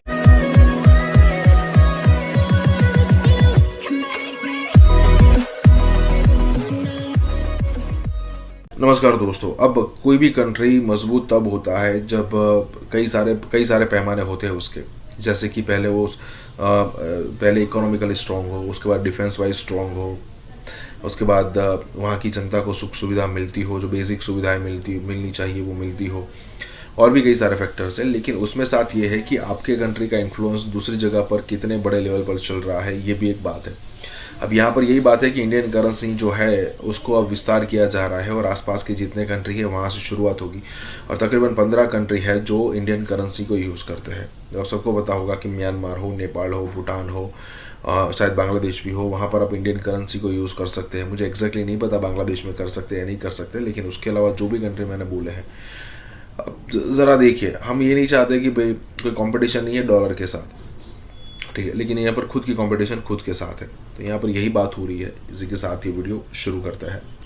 जो छोटे ममालिक है, जैसे आपने नेपाल की बात की, ठीक है, वो इंडियन करेंसी इस्तेमाल कर रहे हैं, ठीक है। सो आप क्या समझते हैं कि श्रीलंका, भूटान, मालदीव्स, ये सारे ममालिक को इंडियन करेंसी इस्तेमाल करनी चाहिए क्योंकि इससे स्टेबिलिटी आ सकती है? देखिए चीमा साहब, अगर आप नेपाल जाए तो नेपाल में 2 करेंसियां चलती हैं। एक चलती है नेपाली रुपये, एक चलता है इंडिया रुपये। अगर आप टैक्सी में बोले 100 नेपाली 50 इंडियन फॉर एग्जांपल।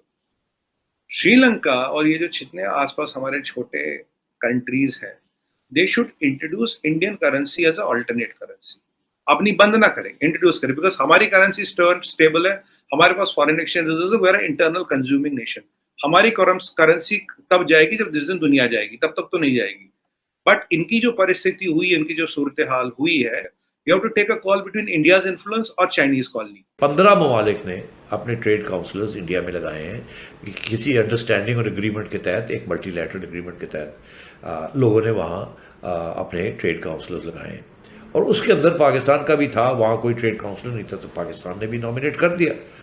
तो हमारी एम्बेसी तो है ना, वहाँ हाई कमिश्नर नहीं है, एम्बेसीज तो है, तो वहाँ तो सब। और उसके अंदर इन्होंने शोर डाल दिया कि जी ये तजारत करने जा रहे हैं, जो मोदी का यार है वो कतार है। और आप वही साहब हैं इमरान खान साहब, जिन्होंने मोदी साहब जब कहा था कि नरेंद्र मोदी के साथ तो हमारे बड़े अच्छे तल्लुकात हो गए, जब ये इलेक्शन जीतेगा तो पाकिस्तान के लिए बड़ी अच्छी बात होगी। ये भी एक हकीकत है कि खान ने ये कहा था। तो अब बात यह है कि जो इनका दिल चाहे ये कहते हैं, जो इनका दिल चाहे करते हैं। मैं समझता हूँ आज के हालात के अंदर, जहाँ हमें हिंदुस्तान से सस्ती और फौरी तौर पे चीज़ें मिल सकती हैं आवाम की बेहतरी के लिए, हमें बिल्कुल करना चाहिए, हमें तजारत करनी चाहिए। इसका ये मतलब नहीं है कि जी आपने कश्मीर का जो मौक़िफ़ है वो खो दिया है या उसको छोड़ दिया है, ऐसी कोई बात नहीं है। तो हम कहते हैं भाई कि यहाँ एशिया में 2 पावर है, या तो इंडिया या चाइना है।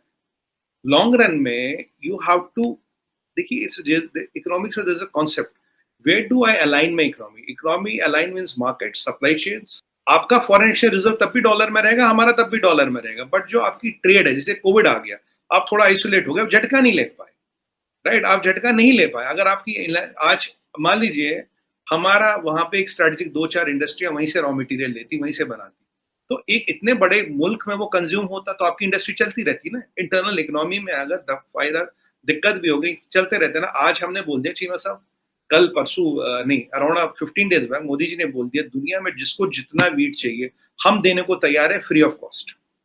हम देने को तैयार है फ्री ऑफ कॉस्ट, पैसे नहीं चाहिए अफगानिस्तान को। दुनिया में जिसको बोलो कोविड के कारण परेशानी, इसको जितना भी कहीं ना कहीं जाके देखिए, आज दुनिया की इकोनॉमी अलाइन नहीं है। आपके फॉरेन एक्सचेंज रिजर्व भी डॉलर में, हमारे भी डॉलर में। क्यों? डॉलर तो अमेरिका का पैसा भाई, डॉलर में हम फॉरेन एक्सचेंज रिजर्व क्यों रखते हैं? क्योंकि that is the alignment of the economy. China भी डॉलर में रखता है, जबकि उसकी मंशा बहुत है RMB दुनिया की करेंसी बन जाए, मैं दुनिया का बादशाह बनूं, वो बना नहीं। अच्छा चीमा साहब, बाय द वे पता, खान साहब खुद कॉमर्स मिनिस्टर थे, प्राइम मिनिस्टर भी थे, और कॉमर्स मिनिस्ट्री भी इनके कंट्रोल में थी। There was no commerce minister, there was a commerce adviser. Commerce minister Khan साहब थे। खान साहब ने ओके किया एक समरी को कि इंडिया के साथ तजारत शुरू करनी है, और वहाँ से हमने गंदम या 2-3 चीज़ें हमने वहाँ से मंगवानी है, कॉटन मंगवानी है। ये प्राइम मिनिस्टर की समरी मूव हुई है और हमने इसको अप्रूव कर दिया है, और प्रेस कॉन्फ्रेंस हो गई। उसके बाद जब वो आई काबीना के अंदर, क्योंकि वो काबीना ने ओके करना होता है उसको, तो वहाँ किसी ने कहा होगा वो मर जावांगे जी इंडिया के नाल तो शुरू करने लगे हो कश्मीर, आपने तो ये कहा था वो कहा था, छोड़े हैं ये एक सियासी तौर पे हमारे नुकसान हो जाएगा, पता नहीं हम रहेंगे भी नहीं रहेंगे, हम ये कदम क्यों उठाते हैं, तो छोड़ दें इसको। तो ये भाग गए वहाँ से कि नहीं करते। अब वही सिचुएशन है, आज नहीं कल, कल नहीं परसों किसी स्टेज पे काम हो सकता है। और वैसे भी ये ट्रेड काउंसलर्स जो हैं ये अपनी डेटा और इन्फॉर्मेशन वगैरह इकट्ठी करते रहते हैं, एंड ताकि जब भी हालात तजारत की तरफ जाए तो फिर ये बात को आगे बढ़ा सकें। तो अब ये है कि इन्होंने ये कर दिया कि ठीक है जी, हमने भी नॉमिनेट कर दिया किसी को। इस ट्रेडिंग के, अगर आपकी एम्बेसी है, आपने डिप्लोमेटिक रिलेशंस कट ऑफ नहीं किए, तो तजारत में करने में क्या हर्ज है। इमरान खान की हुकूमत ने ये कहा था कि हम तजारत नहीं करेंगे जब तक आर्टिकल 370 को वापस नहीं लिया जाता। मुझे याद है उस वक्त कोर कमांडर्स कॉन्फ्रेंस हुई थी, और उस वक्त कोर कमांडर्स कॉन्फ्रेंस में जो प्रेस रिलीज इशू हुई थी आयशा, उसमें इस किस्म की कोई बात नहीं थी। उन्होंने तो उसको लाइटली लिया, तो उन्होंने कहा था जी हम तो पहले 370 को तस्लीम नहीं करते थे, हमारा तो यूनाइटेड नेशंस वाला मौक़िफ़ है, तो ये इंडिया जो मर्जी कर ले, हमारे जो मौक़िफ़ है उससे कोई फ़र्क नहीं पड़ता। 4 साल में इमरान खान साहब मईशत को और मुल्क को जिस मोड़ पर ला के खड़ा कर दिया, एक तबाही के मोड़ पर, तो क्या आप चाहेंगे कि ये वापस आएँ और फिर इसी तबाही को और आगे बढ़ाएँ और जो रह गए वो भी ख़त्म हो जाए?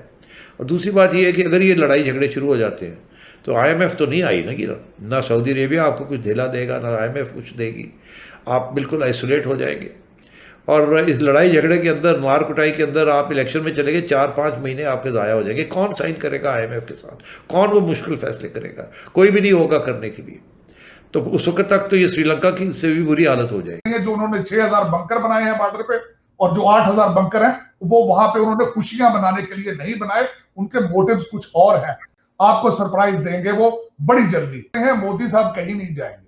अब वो कश्मीर को क्या करना चाहते हैं? वो कश्मीर का लफ्ज कदम करना चाहते हैं। आपका दुश्मन आपको कैलकुलेट कर चुका है, आज का नहीं बड़े अरसे से, तभी आपकी कोई रिस्पेक्ट नहीं है। वो जो मर्जी है करते हैं, और ये जो कर रहे हैं नया सरप्राइज आपको जल्दी देंगे।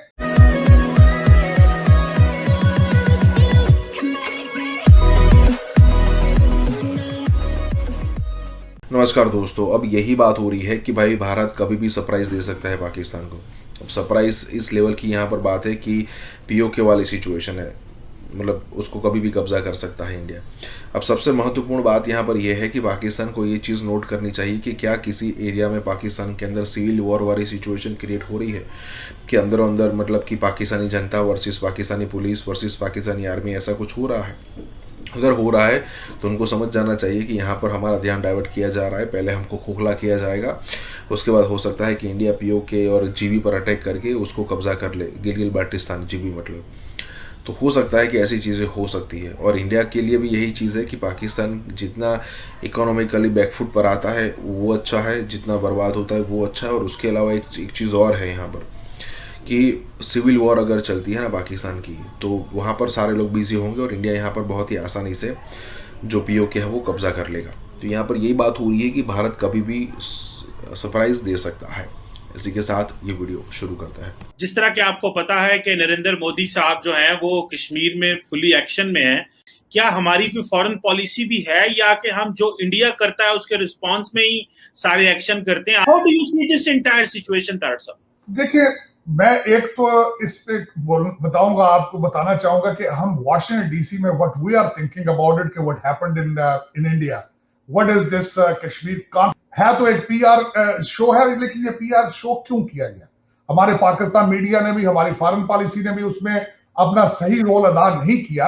वो ये रोल है कि इंडिया ने जो बंकर बना लिए हैं अपने लाइन ऑफ कंट्रोल पे, 6000 से 8000 पक्के बंकर बनाए हैं। वो क्यों बनाए गए हैं? वो इसलिए बनाए गए हैं क्योंकि वो कश्मीर में अभी और आपको नया सरप्राइज देने वाला है। वो कश्मीर का नाम खत्म करने वाला है। वो वहां पे एक किसी नए आपको सरप्राइज देने की तैयारी में है। ये उनकी टैक्टिक है। अब वो कश्मीर को क्या करना चाहते हैं? वो कश्मीर का लफ्ज खत्म करना चाहते हैं। आपको सरप्राइज देंगे वो बड़ी जल्दी। मोदी साहब कहीं नहीं जाएंगे। इंडिया में एक कौम नहीं बसती, वहां पे एक जबान नहीं बोली जाती। पाकिस्तान को सेकुलरिज्म की जरूरत नहीं है, इंडिया की मजबूरी है सेकुलरिज्म। हैरान हूं इस बात पे कि अगले दिन भी इमरान खान साहब से क्वेश्चन किया गया कश्मीर चाइनीज मुसलमानों के बारे में। मैं समझता हूं वो भी ठीक नहीं है, गलत है, वो ज्यादती है। और कल जो कुछ भी हुआ है कश्मीर का, इसके पीछे उनके अजाइम जो है वो आपको नजर आने चाहिए। जो उन्होंने 6000 बंकर बनाए हैं बॉर्डर पे, और जो 8000 बंकर हैं वो वहां पे उन्होंने खुशियां मनाने के लिए नहीं बनाए। उनके मोटिव्स कुछ और हैं। कश्मीर को 3 स्टेटों में वो चेंज करना चाहते हैं। मुसलमानों की अक्सरियत सिर्फ कश्मीर में है, लद्दाख में भी उनकी अक्सरियत नहीं है। और इस वक्त बीजेपी माइंड अपना बना चुकी है कि इनको 3 हिस्सों में तकसीम करके 2 हिस्सों में जहां पे हिंदू मेजॉरिटी हो और मुसलमानों को सिर्फ श्रीनगर के आसपास उस एरिया में कंटेन कर दिया जाए। दिस इज व्हाट द अजाइम्स उनके। अब देखें कि इसमें क्या करते हैं। बिल्कुल ठीक है तारड़ साहब, ये तो एक पर्सपेक्टिव है आपका फॉर इंडिया के वो उनकी क्या पॉलिसी है, या नरेंद्र मोदी साहब कश्मीर के लिए क्या मंसूबा रखते हैं। जिस तरह आपने कहा कि कश्मीर को, जम्मू एंड कश्मीर को 3 हिस्सों में तकसीम कर रहे हैं, तो जारी बात है कि वो एक हिस्सा, छोटा हिस्सा वो देना चाहते हैं मुसलमानों को, और बाकी हिस्सों में वो अपनी, इसीलिए ये कहा जा रहा है कि वो डीलिमिटेशन करना चाहते हैं। और इस डीलिमिटेशन से वो जारी बात है कि वो कॉन्स्टिट्यूएंसी अपनी मर्जी की ड्रॉ करना चाहते हैं। कहाँ जा रहे हैं हम, कहाँ जा रहे हैं? उनको तो एक है, वो तो जो कर रहे हैं करने दें, हम किधर जा रहे हैं? हम कुछ भी नहीं कर रहे। अफसोस के साथ ये मैं कहूंगा कि आप अगर अपने 73 साल की हिस्ट्री पढ़ें, आपके पास एक भी सिंसियर लीडरशिप नहीं है। आपके पास कोई और आपकी कभी भी कोई फॉरेन पॉलिसी, आपकी जियोग्राफिक लोकेशन इज जो फॉरेन पॉलिसी, और आप उसी के बेस पे आपकी इकोनॉमी भी चल रही है। आप उसी की बेस पे खाना खा रहे हैं, उसी के बेस पे आप लूटमार कर रहे हैं। आपकी फॉरेन पॉलिसी आपकी मौजूद नहीं है। आपको इंटरनल इतने प्रॉब्लम है। मैं अफसोस के साथ ये कहूंगा, आपने कश्मीर को अबैंडन कर दिया है। मैं ब्लेम अपने घर को करूंगा कि जो इस काबिल नहीं है कि जो अपना डिफेंस कर सकें या लोगों को मुंह तोड़ जवाब दे सकें। ये मैं अफसोस अपने अंदर है। आप कंपेयर करें अपने फॉरेन मिनिस्टर को दूसरे मुल्कों के फॉरेन मिनिस्टर के साथ, कितने दौरे हैं उनके कश्मीर के सपोर्ट के लिए। आपको इस्लामिक कंट्रीज ने रिजेक्ट किया, आपको कश्मीर पे सऊदी अरेबिया ने सपोर्ट नहीं दी। आपके 7 मुमालिक ने मोदी साहब को बुला के उनको हाईएस्ट अवार्ड दिया, उस पर आपने कितना एहतजाज किया। आपने जब, मैं अफसोस के साथ कहूंगा, ओआईसी का इजलास बुलाने के लिए आपने कहा कश्मीर के बारे में, सऊदी अरेबिया ने रिफ्यूज किया। उसके बावजूद खान साहब मलेशिया में नहीं गए अपनी कॉन्फ्रेंस में। ये आपकी फॉरेन पॉलिसी, आपके रिलेशनशिप है। तो इसी वजह से आपका दुश्मन आपको कैलकुलेट कर चुका है, आज का नहीं, बड़े अरसे से। तभी आपकी कोई रिस्पेक्ट नहीं है। वो जो मर्जी है करते हैं, और ये जो कर रहे हैं, नया सरप्राइज आपको जल्दी देंगे। हमारा दुनिया में मजाक उड़ रहा है कि हम उसामा को दहशतगर्द नहीं कहते, वजीर आजम शहीद कहते हैं, उधर से हमें FATF वाले ग्रे लिस्ट में डालते हैं। हम फिर साथ कहते हैं हमने दहशतगर्दी की जंग लड़ी और हमने इतने लोगों की शहादतें दी। ये किस तरह की डबल माइंडेड अप्रोच चल रही है?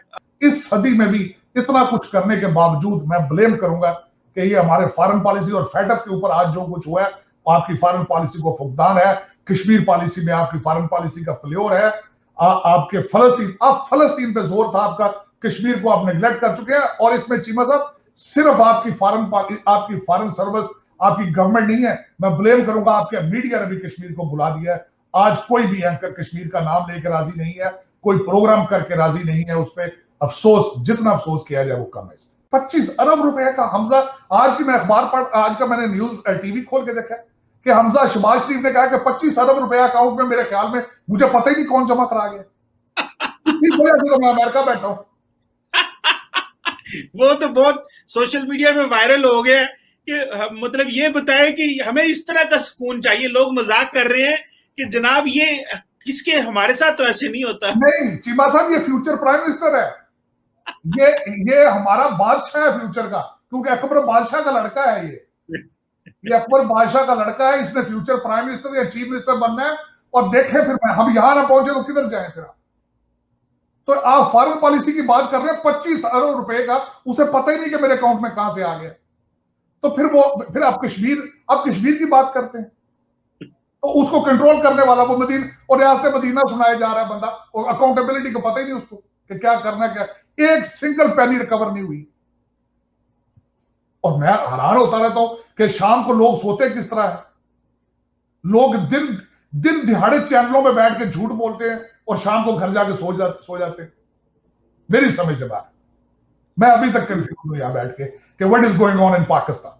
पाकिस्तान चल किस तरह रहा है, पाकिस्तान का फ्यूचर क्या है, ब्लीडिंग रुक क्यों नहीं रही है, अकाउंटेबिलिटी रुक क्यों नहीं रही, मार्शल लॉ लग चुके हैं, मारे गए, कोड़े मार मार के कौम को सीधा करने की कोशिश की गई, कौम ठीक क्यों नहीं हो गई, इसके क्या वजूहत है। मेरे लिए खुद ये लम्हा फिक्रिया है, एक क्वेश्चन मार्क है, I am still working on.